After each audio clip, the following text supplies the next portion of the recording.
এই মুহূৰ্তে এটা ডাঙৰ খবৰ দিব বিচাৰিছো দুৰ্ঘটনা নে পৰিকল্পিত হত্যাকাণ্ড এছআই নৱজ্যোতি দাসৰ ৰহস্যজনক মৃত্যুৰ ঘটনাক লৈ এতিয়া নতুন মূৰ সৃষ্টি হৈছে নতুন চাঞ্চল্যকৰ তথ্য উন্মোচিত হৈছে এছআই নৱজ্যোতি দাসে নিশাৰ ভাগত কৰ্তব্য কৰি আছিল নিজৰ কাম কৰি আছিল তালাচী চলাইছিল আৰু সেই সময়তে এখন বাহনে তেওঁক মহতিয়াই থৈ গৈছিল আৰু প্ৰথম অৱস্থাত এয়া দুৰ্ঘটনা বুলি সন্দেহ প্ৰকাশ কৰা হৈছিল সকলোৱে ভাবিছিল দুৰ্ঘটনা কিন্তু তাৰ পাছতে এতিয়া ভয়ংকৰ তথ্য উন্মোচিত হৈছে সমগ্ৰ ঘটনাৰ সৈতে মৃত্যুৰ সৈতে জড়িত মৃত্যুৰ ঘটনাৰ সৈতে জড়িত হত্যাকাণ্ডৰ সৈতে জড়িত ড্ৰাগছ মাফিয়া দল সংগঠনৰ ফালৰ পৰা অভিযোগ উত্থাপিত হৈছে আৰু ইয়াৰ পাছতে তদন্ত আৰম্ভ কৰিছে আৰক্ষীৰ ফালৰ পৰা ডাঙৰ খবৰ মতে বিগ ব্ৰেকিং জনাইছো এছআই নৱজ্যোতি দাসৰ ৰহস্যজনক মৃত্যুৰ ঘটনাৰ চাঞ্চল্যকৰ তথ্য নিবাসৰ লাইসং আৰক্ষী বিষয়া এছআই নৱজ্যোতি দাসৰ মৃত্যুৰ নতুন মূৰ দুৰ্ঘটনা নহয় ড্ৰাগছ মাফিয়াই পৰিকল্পিতভাৱে হত্যা কৰাৰ গুৰুতৰ অভিযোগ উত্থাপিত হৈছে নিশা কৰ্তব্যৰত অৱস্থাত বাহনৰ খুন্দাত নিহত হোৱাৰ অভিযোগ উত্থাপিত কৰিছে বিভিন্ন দল সংগঠনৰ ফালৰ পৰা আৰক্ষীৰ জালত মূল অভিযুক্ত জুৰিয়াৰ ড্ৰাগছ বেপাৰী সেলিম উদ্দিন ড্ৰাগছ বেপাৰী সেলিম উদ্দিনক বৰ্তমান কৰায়ত্ব কৰিছে আৰক্ষীয়ে সেলিম সহ গ্ৰেপ্তাৰ ভাতৃ মহিদুল ইছলাম পিতৃ আব্দুল কুদ্দুছ ফৰাচী সহযোগী মফাজুল ইছলাম আৰু এগৰাকী মহিলাক কৰায়ত্ব কৰিছে আৰক্ষীৰ ফালৰ পৰা আৰক্ষীয়ে যোগদাৰ তদন্ত অব্যাহত ৰাখিছে সমগ্ৰ ঘটনা সন্দৰ্ভত আৰক্ষীৰ তদন্তত পোহৰলৈ আহিছে চাঞ্চল্যকৰ তথ্য আৰু দল সংগঠনৰ ফালৰ পৰা গুৰুতৰ অভিযোগ উত্থাপিত কৰিছে ভয়ংকৰ কাণ্ড সংঘটিত কৰা দোষীৰ বিৰুদ্ধে কঠোৰ ব্যৱস্থা গ্ৰহণৰ দাবী জনাইছে এতিয়া দল সংগঠনৰ ফালৰ পৰা ভয়ংকৰ ঘটনাৰ ৰাজ্য জোকাৰি গৈছে এগৰাকী এছআই নৱজ্যোতি দাস নিজৰ কৰ্তব্য কৰি আছিল তেওঁ আৰু এছআই নৱজ্যোতি দাসৰ ৰহস্যজনক মৃত্যুৰ ঘটনাৰ সৈতে জড়িত কোনো দোষী যাতে সাৰি যাব নোৱাৰিব তাৰ বাবে ব্যৱস্থা গ্ৰহণৰ দাবী জনাইছে দল সংগঠনৰ ফালৰ পৰা নিবাসৰ লাইসং আৰক্ষী পহৰা চকীৰ ভাৰপ্ৰাপ্ত বিষয়া এগৰাকী এছআই নৱজ্যোতি দাস দুৰ্ঘটনাত মৃত্যুক লৈ তেওঁৰ উন্মোচিত হৈ পৰিছে এতিয়া চাঞ্চল্যকৰ তথ্য নিশাৰ ভাগত কৰ্তব্যৰত অৱস্থাত বাহনৰ খুন্দাত নিহত হৈ পৰিছিল এগৰাকী বিষয়া আৰক্ষী বিষয়া কেৱল পথ দুৰ্ঘটনাই নহয় ভয়ংকৰ তথ্য উন্মোচিত হৈ পৰিছে সমগ্ৰ ঘটনা পৰিকল্পিতভাৱে হৈছিলে আৰু প্ৰথম অৱস্থাত ভবা হৈছিলে যে পথ দুৰ্ঘটনা কিন্তু পিছলৈ ভয়ংকৰ তথ্য পোহৰলৈ আহিছে নতুন মূৰ লৈছে সমগ্ৰ ঘটনাই সন্দেহজনক বাহনে খুন্দা মাৰিছিল বিষয়াগৰাকীক তাৰ পাছতে বিষয়াগৰাকীৰ মৃত্যু হৈছিল আৰু বিষয়াগৰাকীৰ মৃত্যুক লৈ সমগ্ৰ ঘটনাৰ ৰহস্য আৱৰ্তন সোমাই পৰিছে ইফালে ঘটনাৰ পিছতে আৰক্ষীয়ে অভিযান চলাইছে তদন্ত আৰম্ভ কৰিছে আৰক্ষীৰ ফালৰ পৰা আৰক্ষীৰ জালত পৰিছে ঘটনাৰ অভিযুক্ত জুৰিয়াৰ ড্ৰাগছ বিক্ৰেতা সেলিম উদ্দিনক গ্ৰেপ্তাৰ কৰাৰ পাছতে ভয়ংকৰ কাণ্ড পোহৰলৈ আহিছে জুৰিয়াৰ ড্ৰাগছ সাম্ৰাজ্য চলাইছিল জুৰিয়া ড্ৰাগছৰ সাম্ৰাজ্য চলাইছিল মূল মাষ্টাৰ মাইণ্ড সেলিমে আৰু ড্ৰাগছৰ কলা ব্যৱসায় চলাইছিল জিলাখনৰ সন্ত্ৰাসৰ সৃষ্টি কৰিছিলে আৰু সেলিম গ্ৰেপ্তাৰ হোৱাৰ পিছতে ভাতৃ মহিদুল ইছলাম পিতৃ আব্দুল কুদ্দুছ ফৰাচী গ্ৰেপ্তাৰ হৈছে সহযোগী মফাজুল ইছলাম ৰুকসানা খাতুন কৰায়ত্ব কৰা হৈছে আৰক্ষীৰ ফালৰ পৰা আৰু আৰক্ষীৰ চকুত ধৰি দীৰ্ঘদিনৰ পৰা ড্ৰাগছৰ কাৰবাৰ চলাইছিলে অবৈধ বেপাৰ আৰম্ভ কৰিছিলে আৰু ভয়ংকৰ কাণ্ড সংঘটিত কৰিছিলে ড্ৰাগছ মাফিয়াৰ ফালৰ পৰা আৰু সকলোৱে মিলি এগৰাকী এছআই নৱজ্যোতি দাসক মৃত্যুৰ ৰূপ দিলে নেকি নৱজ্যোতি দাসক ভয়ংকৰ পৰিকল্পিতভাৱে দুৰ্ঘটনা সংঘটিত কৰি তেওঁলোকে পৰিকল্পিত দুৰ্ঘটনাৰ তেওঁক হত্যা কৰা হ'ল নেকি অৱস্থাত ভয়ংকৰ তথ্য উন্মোচিত হৈ পৰিছে আৰু অভিযোগ উত্থাপিত হৈছে বিভিন্ন জনৰ ফালৰ পৰা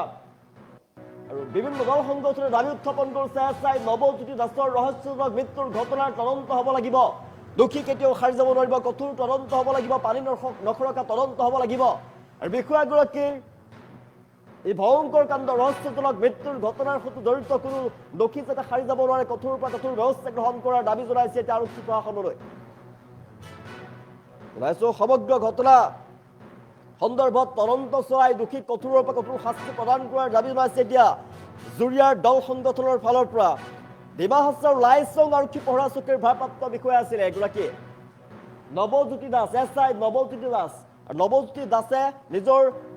কাৰ্য কৰি আছিলে তেওঁ ডিউটি কৰি আছিলে নিশাৰ ভাগত তেওঁ তালাচী চলাইছিলে আৰু তালাচী চলাই থকাৰ সময়তে ভয়ংকৰ দুৰ্ঘটনা সংঘটিত হৈছিলে ৰহস্যজনক দুৰ্ঘটনা সংঘটিত হৈছিলে তেওঁৰ বাহনৰ খুন্দাত তেওঁ মৃত্যু হৈছিলে থিতাতেই মৃত্যু হৈছিলে এগৰাকী আৰক্ষী বিষয়াৰ আৰু সমগ্ৰ ঘটনাৰ নতুন ৰহস্য ফাদিল হৈ পৰিছে ইটোৰ পিছত সিটো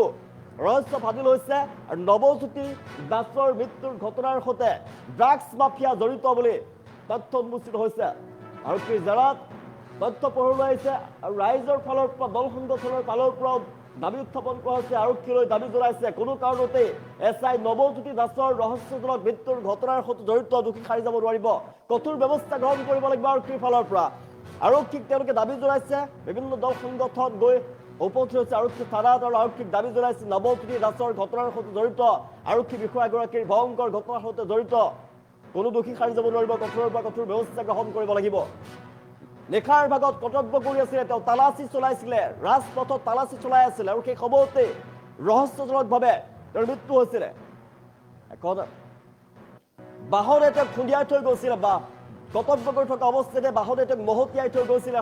প্ৰথম অৱস্থাত ভবা হৈছিলে এয়া দুৰ্ঘটনা এয়া দুৰ্ঘটনা নহয় সমগ্ৰ ঘটনাৰ ৰহস্য আৱৰ্তত সোমাই পৰিছে পৰিকল্পিতভাৱে এগৰাকী আৰক্ষী বিষয়া নৱজ্যোতি দাসক হত্যা কৰাৰ গুৰুতৰ অভিযোগ উত্থাপিত হৈছে ইয়াৰ পাছতেই জোৰদাৰ অভিযান আৰম্ভ কৰিছে আৰক্ষীৰ ফালৰ পৰা আৰক্ষীৰ অভিযানৰ পাছতে সমগ্ৰ তথ্য এটাৰ পাছত আন এটাকৈ তথ্য পোহৰলৈ আহিব প্ৰথম পৰ্যায়ত ড্ৰাগছ মাফিয়া এই ঘটনাৰ সৈতে জড়িত বুলি অভিযোগ ৰাতি ডিমা হাছাও জিলাৰ অন্তৰ্গত লাইচং আৰক্ষী আউটপোষ্টৰ আৰক্ষী বিষয়া নৱজিৎ দাস তেখেতে কৰ্তব্যৰত আছিলে আৰু তেখেতে ড্ৰাগছৰ এটা গাড়ী আবদ্ধ কৰাৰ সময়ত ড্ৰাগছ সৰবৰাহকাৰী গাড়ীখনে তেখেতক আঘাত কৰি পলায়ন কৰে আৰু তেখেতে হস্পিটেলত চিকিৎসা অৱস্থাত মৃত্যু হোৱা বুলি আমি খবৰ পাইছোঁ অতিকৈ এই ৰাজ্যখনৰ কাৰণে দুখজনক কথা আৰক্ষী বিভাগৰ কাৰণে এটা দুখজনক কথা আমি অসম সংখ্যালঘু সংগ্ৰাম পৰিষদে প্ৰথমতে SI নৱজিৎ দাসৰ মৃত্যুৰ শোক প্ৰকাশ কৰিছোঁ আৰু একেলগে আমি সেই ড্ৰাগছ সৰবৰাহকাৰী ব্যক্তিসকলক গ্ৰেপ্তাৰ কৰি আইনী প্ৰক্ৰিয়াৰে কঠোৰৰ পৰা কঠোৰতম শাস্তিৰ আমি দাবী জনাইছোঁ ইতিমধ্যে দুজন ব্যক্তি ড্ৰাগছ সৰবৰাহকাৰীৰ লগত জড়িত দুজন ব্যক্তি আৰক্ষীয়ে আটক কৰিছে বুলি আমি গম পাইছোঁ আৰু এই দুজন ব্যক্তি আমি শুনা মতে জুৰিয়া থানাৰ এলেকাত গতিকে আমি সংখ্যালঘু সংগ্ৰাম পৰিষদে আজি জুৰিয়া আৰক্ষী থানাৰ জৰিয়তে আমি নগাঁও আৰক্ষী অধীক্ষক লৈ এক স্মাৰক পত্ৰ আমি প্ৰেৰণ কৰিছোঁ আৰু 12 ঘণ্টা আমি সময়সীমা বান্ধি দিছোঁ SI নৱজিৎ কলি দাসৰ মৃত্যুৰ তদন্ত কৰিবলৈ আমি 12 ঘণ্টা সময় দিছোঁ।